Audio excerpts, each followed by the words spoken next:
안녕하세요. 최현욱입니다. 크리스마스 잘 보내고 계신가요? 오늘은 주식 얘기는 아니고 연말에 좀 팁이 될 만한 걸 말씀드리겠습니다. 크리스마스랑 연말 연시에 호텔에 방문하실 분들이 많이 있으실 텐데 호텔에 갈 때 팁을 좀 설명드릴게요. 보통 분실물을 놓고 오면은 호텔에서 연락이 오고 찾아줄 거라고 생각을 할 수 있는데 절대로 찾아주지 않습니다. 그걸 최근에 학회를 갔을 때 알게 됐습니다.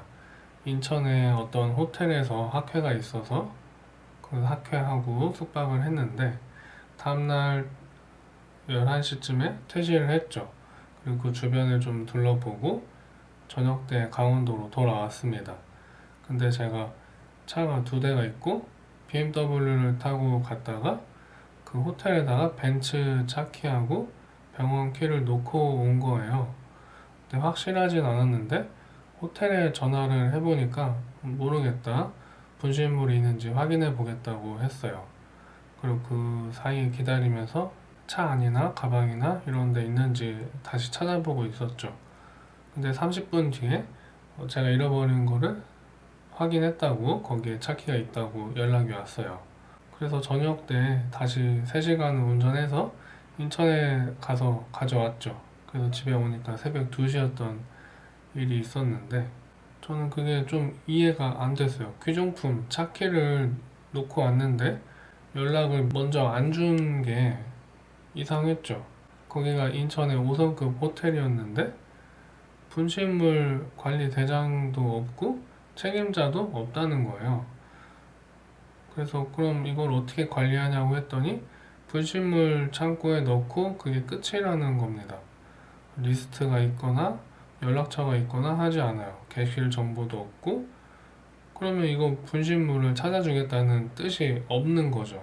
그러니까 복잡한 일을 만들기 싫어하는 거예요. 근데 그때 주변을 둘러보니까 막 호텔로 들어오는 외국 항공사 직원들이 많이 있었어요.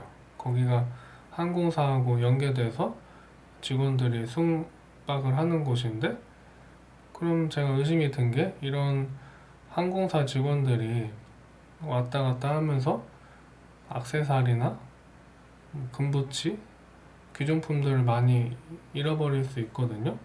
이 사람들한테도 연락을 하는 시스템이 없는 거예요. 그럼 그렇게 연락을 안 하고 보관만 하다 보면 당연히 시간이 지나겠죠?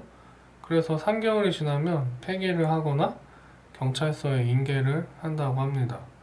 근데 사실상 고가의 귀중품이라면 폐기라는 건 결국 횡령을 하겠다는 뜻이죠. 그래서 이런 범죄 의심이 들어서 인천 경찰서에 신고를 했어요. 얘들이 귀중품을 찾아주지 않고 먹고 있다. 의심이 된다. 라고 신고를 했더니 거기서 제가 100번 양보해서 이게 정말로 잘 돌아가고 있다면 인천 경찰서에서는 사실 인천 경찰서에서 인계를 받아가서 잘 찾아주고 있었다라고 한다면 제가 의심이 사라졌겠죠. 근데 현실의 대답은 분실물을 연락했다가 불만이 제기돼서 안 찾아줘도 된다는 거예요. 경찰 대답이 황당하죠. 그게 뭐냐면 야근한다, 출장 간다고 해놓고 호텔에서 분실물 연락이 와서 부부싸움을 해서 불만이 제기돼서 이제는 안 찾아준다는 거예요. 그리고 제가 기다렸던 답이 안 나왔죠. 이미 경찰서에서 많이 받아서 찾아주고 있다는 말이 없었어요. 그 말은 그동안 경찰서에서 인계하고 찾아준 게 없다는 뜻이죠. 제가 이런 상황을 인천경찰서에 신고를 해도 안 찾아줘도 된다는 공식적인 답변을 받았습니다. 그래서 호텔에 다시 문의를 했죠. 분실물은 절대로 먼저 연락하지 않느냐 하니까 부부싸움 나고 개인정보에 민감해서 연락을 안 한다는 거예요. 전 이게 말이 안 된다고 생각해서 다시 한번 확인했어요. 그게 이 호텔 체인 글로벌 팔릿이냐 했더니 전 세계 공통이라는 거예요. 거기서 제가 놀랐던 게 저는 호텔에서 분실물은 당연히 연락을 줘야 된다고 순진하게 생각했었던 건데 현실은 그거를 민감해하고 연락이 오는 걸 싫어하는 사람이 많다는 거죠. 저는 이해가 안 되는데 여러분들 생각은 어떤지 한번 상상을 해보세요. 이런 경우에 횡령이나 절도 문제가 될 수가 있는데 이런 사건이 있기 전에도 인도나 중국의 호텔에서 귀중품을 분실하면 못 찾을 거라고 생각을 하고 있었죠. 직원들이 횡령할 수가 있다 이렇게 예상을 하고 있었죠. 그런 횡령의 경우는 주인을 모르는 유실물의 경우에 해당됩니다. 무주물이라고 하는데 주인이 없는 거죠. 그래서 발견자가 신고하고 보관을 하도록 되어 있어요. 예를 들면 호텔 로비에서 분실했다면 주인이 모르겠죠? 반면에 절도는 주인이 확실히 있는 유실물입니다.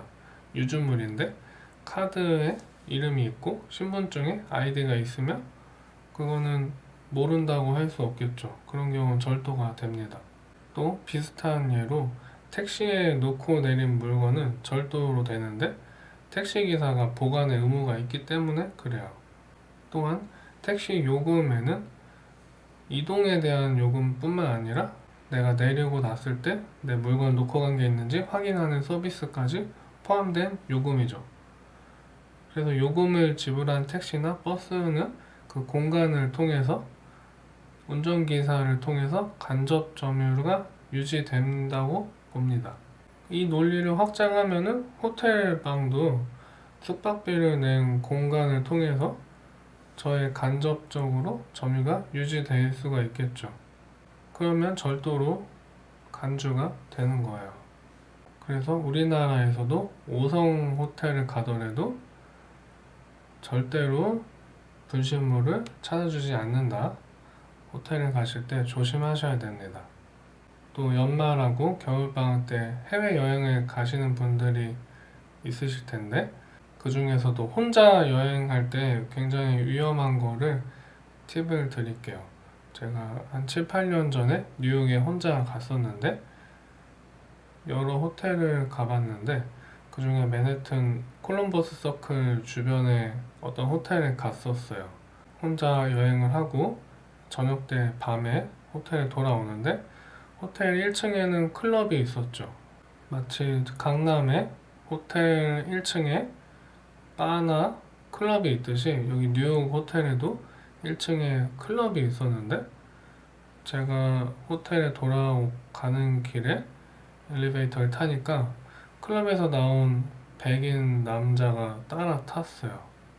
그래서 저는 만약에 제 숙소가 7층이면 제가 7층을 눌렀는데 뒤에 탄 애가 다른 층을 안 누르는 거예요. 그래서 얘도 7층을 가는 건가? 아니면 나를 어떻게 하려고 하나? 이런 소녀 같은 걱정을 하고 있었는데 7층에 내려서 양쪽 갈래가 있었어요. 얘가 이쪽으로 갈 수도 있고 저를 따라올 수도 있겠죠? 그래서 저는 왼쪽으로 방이 이쪽에 있어서 왼쪽으로 꺾었는데 그 백인 애가 한 5, 6 feet 정도 뒤에서 따라오는 거예요. 그래서 여기 꺾었을 때 생각을 했죠. 아, 얘가 나를 어떻게 하려나 보다. 그래서 이 모퉁이를 돌아서 오른쪽으로 페이크를 칠까? 아니면 돌자마자 뛰어서 방에 들어가서 문을 잠그고 걸쇠를 걸까? 이런 생각을 하면서 한 10m 정도를 걸어가는데 돌려고 딱 하는 순간 이 반대쪽에서 청소 아줌마가 나온 거예요. 그래서 그때 뒤를 딱 돌아보니까 그 백인 놈이 뒤로 도망을 치더라고요. 그렇게 대도시에서도 혼자 여행하는 거는 굉장히 위험하니까 꼭 커플로 다니시기 바랍니다. 감사합니다.